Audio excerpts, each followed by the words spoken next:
Your calm is not peace. It's a warning no one can hear. People say, "You're always so composed," like it's a compliment. They don't see how much you have to hold down to keep it that way. In an argument, other people's voices rise. Faces flash, hands move, words spill out. You feel your own reaction surge for a second, then it sinks, like a stone swallowed by deep water. Your voice stays level. Your heartbeat speeds up, but your tone stays soft. Later, when you replay the scene in your head, you notice you didn't really say what you meant at all. You have become the person who never loses it. At work, when everything goes wrong, you're the one with the steady voice. In your family, when tension spikes, you crack a small joke, change the subject, or speak in that calm way that tries to pull everyone back from the edge. Cut to you in the bathroom after a long day, staring at yourself in the mirror, feeling like your face doesn't quite match what's happening inside. Not dramatic pain. Just a strange distance. Like you've been handling it for so long that you're not sure where your real feelings went. On the outside, it looks like emotional maturity. On the inside, it often feels more like emotional silence. Your body tells a different story than your voice. Your jaw clenches, but you smile. Your stomach knots before difficult conversations, but you say, "It's fine, we can talk about it." Your shoulders creep up, your breath stays shallow, but your words sound rational, reasonable, calm. There's a kind of overregulation that doesn't look like control, it looks like absence. You don't burst, you don't collapse, you don't explode. You go still. At a party, someone makes a cutting remark at your expense. Everyone laughs. You laugh too, lightly, like it didn't land. Hours later, alone in your room, the sentence comes back with full force, and you feel the sting you didn't let show. People think calm means you're unaffected.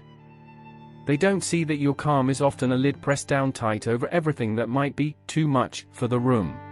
Somewhere along the way, you learned that your emotions were safer when they were invisible. So you became the quiet one, the steady one, the one who never adds fuel to the fire, even when the fire is already burning inside your own chest. This didn't start in adulthood. Your calm was trained long before anyone praised you for it. Maybe you remember the sound of voices in the next room, low at first, then sharper. Plates on the table, a TV playing too loud, the air going thin. You learned to hear the shift in seconds, the pause before the next word, the way a door closed, the particular silence that meant don't add anything. As a child, you didn't have many options. You couldn't move out, you couldn't fix your parents, you couldn't stop their stress, their anger, their sadness. But you could do one thing, you could control yourself. You became very small, very good, very reasonable. You spoke softly. You sat quietly. You smoothed over awkward moments with a joke or a change of subject. Picture a younger you at the kitchen table, watching two adults argue. Your chest is tight, your throat hot with words you'll never say. You focus on keeping your face neutral, your voice light if they suddenly turn to you and ask a question. The storm passes. No one knows you were holding your breath the whole time. Your nervous system was studying attachment styles without calling it that. It was asking, when am I safest? What makes them soften? What makes them stay? And the answer, again and again, seemed to be, when you stayed calm, when you didn't react, when you didn't need too much. So your body developed a kind of emotional freeze that doesn't look frozen from the outside. You still talk, still function, still smile. But the real reaction, fear, anger, hurt, slips quietly underground. If a parent spilled their feelings on you, you learned to be the steady one, nodding, listening, saying, "It's okay, I understand," even when you were too young to carry that much. If a parent shut down, you learned not to push. your own emotions shrank to fit the space that was left. Over time, you became emotionally unavailable to yourself for a very simple reason: no one showed you what it looked like to have big feelings and still be safe, still be loved, still be welcome in the room. So your system made a trade it thought was necessary. Visibility for safety, expression for control. The feelings did not disappear. They just learned to sit very still, far below the surface of your perfectly calm voice. This is where something begins to change. Not in how you look from the outside, but in how you start to read your own calm. You're in a conversation, and someone says something that crosses a line. You feel that familiar surge, heat in your chest, a tightening in your throat. Almost immediately, your old training kicks in: breathe, stay steady, keep it light. You hear yourself answer in the same calm tone you've used your whole life. But later, maybe walking home under yellow streetlights, replaying each word, something is different. You don't just think, "I handled that well." You notice another sentence rising quietly underneath: "I was hurt, and no one saw it. Not even me."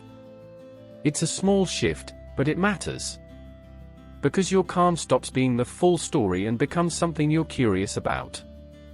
You start to see that this quiet, controlled version of you is not the whole of who you are.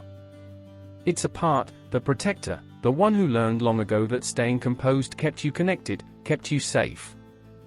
Your calm is a survival strategy, not a personality requirement. There might be moments, very small at first, where you let a little more truth leak through the surface. Someone asks, "Are you okay? You seem fine." Normally you'd answer, "Yeah, I'm good," and move on. But maybe this time, your voice stays soft and steady as always, and you add a few extra words: "I'm calm, but I'm also kind of upset." You hear your own sentence ring in the air, calm and upset, side by side, and it feels strange, almost like breaking a rule.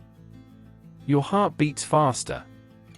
Your face still looks composed, but inside, an old, frozen place has moved a millimeter. Or you're in another familiar scene. Alone in your room at night, lying on your back, that tightness in your chest finally loud enough to notice. Instead of dismissing it as overreacting, you name it in your own head: "This is fear. This is anger. This is sadness I didn't show." The naming doesn't explode anything. It just makes the invisible a little less invisible.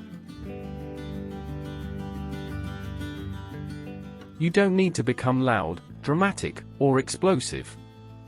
This isn't about throwing away your calm or proving to anyone that you can lose it. It's about something quieter, letting your calm belong to you, instead of only to everyone else's comfort. Over time, your face in the mirror might start to match your inner world a bit more. Not because you're suddenly raw and exposed all the time, but because there's less distance between what you feel and what you allow yourself to admit. You will still be the steady one in many rooms. You will still de-escalate, still bring clarity, still breathe slowly when others can't. But underneath, there is a new kind of honesty. You know that your calm sits on top of real, living feelings, not instead of them. And maybe, one day, when someone says, "You're always so calm," you won't hear it as a demand or a job description. You'll know the truth they can't see. You're not calm because nothing touches you. You're calm because, for a long time, it was the only way you knew to survive. And now, slowly, you're learning how to let that calm make space for your own storm, instead of keeping you drowning in silence.